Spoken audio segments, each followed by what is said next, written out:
What's happening? Welcome back. I am Flight School, the God of Game.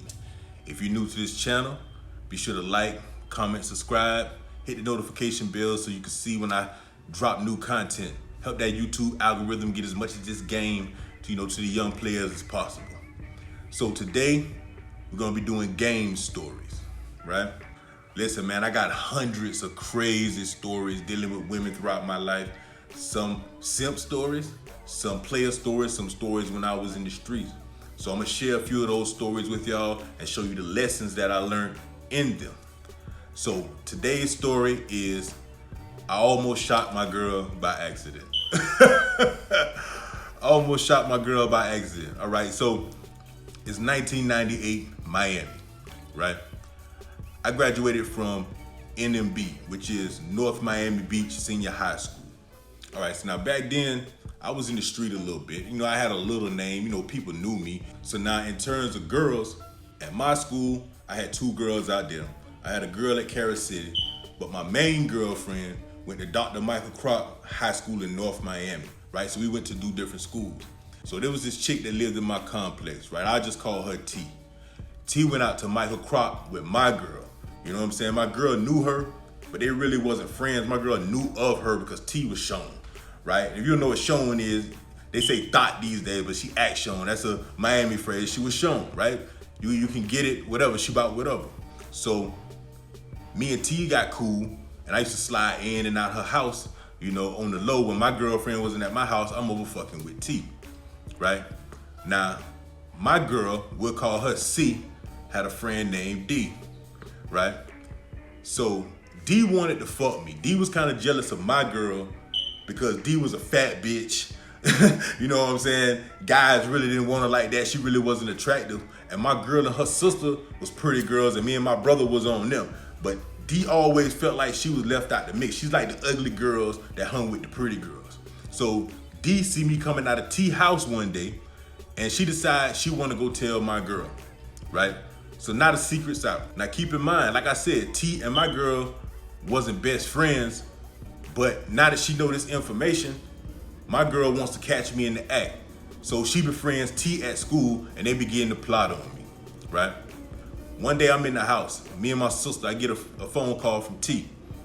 I answer the phone, T's like, come over to the house, I want you to come over right now, I want some dick, whatever, woo. Now, like I said, I was already messing with her, but something about the way she asked me to go over there, my instinct just knew it wasn't right. As soon as I got off the phone, I told my sister, man, I think T trying to set me up. This shit don't seem right. You know what I'm saying? And I like to call T the devil.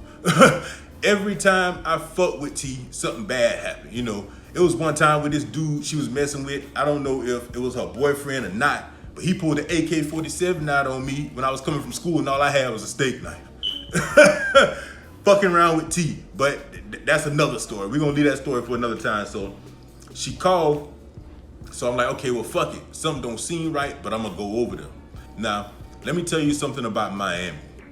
For all those who not familiar with Miami and never been to Miami, don't let that TV South Beach image fool you. Models and cars and shit on South Beach and all that.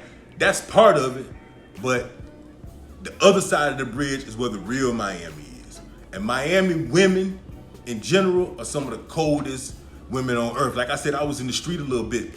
A Miami bitch will get you set up quick. Like, those bitches are savages. Like, if the price is right, they will set your ass up.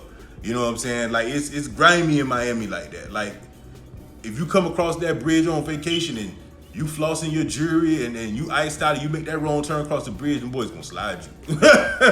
They gonna lick you and slide you, and that's what it is, right? So I used to always keep this little Llama 380 with me. So I get my pistol and I take it with me and I go down to T house. Now, when I go into T house, I notice that you come in the door and there's a hallway on the side. I notice all the doors along the hallway are closed. So that's automatically a red flag. So my mind automatically go, okay, wait a minute. Something's wrong. She possibly trying to set me up here. Any other time when I come to her house, no doors are closed. It's just come on in and do what you want to do. So I ask her, I say, yo, why all the doors in the hallway closed?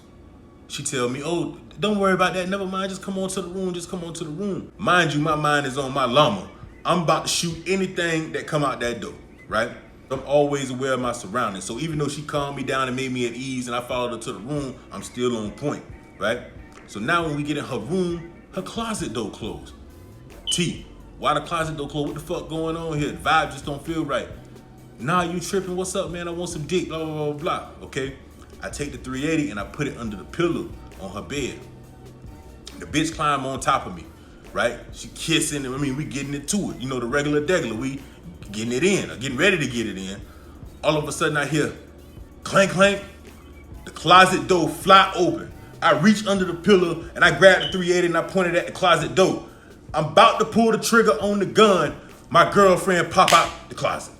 Oh, what's going on? Then I hear doo-doo. The door on the side open. It's her sister and her best friend. Now I got 4 bitches all mad at me.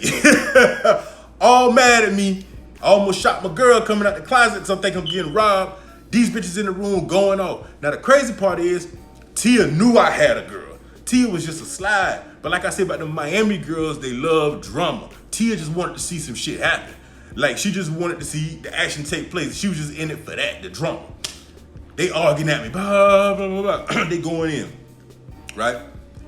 Now, here's where the game come in. We separate. Me and my girl go to my house. T stay where the fuck she at. I don't know where the sister and the friend went. Now, my girl crying, of course. She just caught me cheating. She caught me in the act. I'm caught red-handed. She jumped out the closet. I'm busted. Red-handed. Ain't no explaining. She crying. So, I really cared for my girl. Like I said, she was my main chick. She was my main thing. She really was a rider for me. You know what I'm saying? So in my mind, I'm already thinking, damn, bro, I gotta run the greatest game I've ever ran in my life. How the fuck I'm gonna get out of this? Bro, I don't know exactly what I said to her, but I ran game on her for like an hour and a half straight. I'm talking about this was the greatest fucking exhibition of a mouthpiece you ever seen in your life. I mean, I was dropping jewels on her.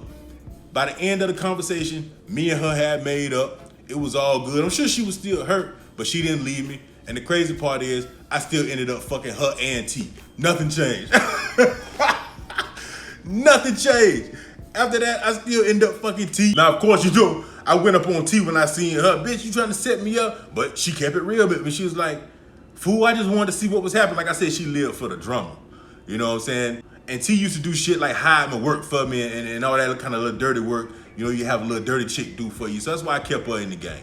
But bottom line is, man, I still continue to fuck both of them.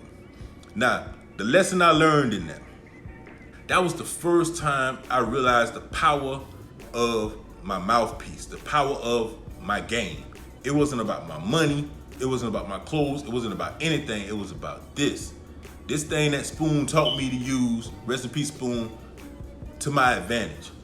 A lot of times on my channel, I tell you guys, I don't care if you got money, if you got cars, I don't care if you broke. Your mouthpiece is everything. The words that come out of your mouth can literally break somebody's mind or mold somebody's mind. Words are powerful.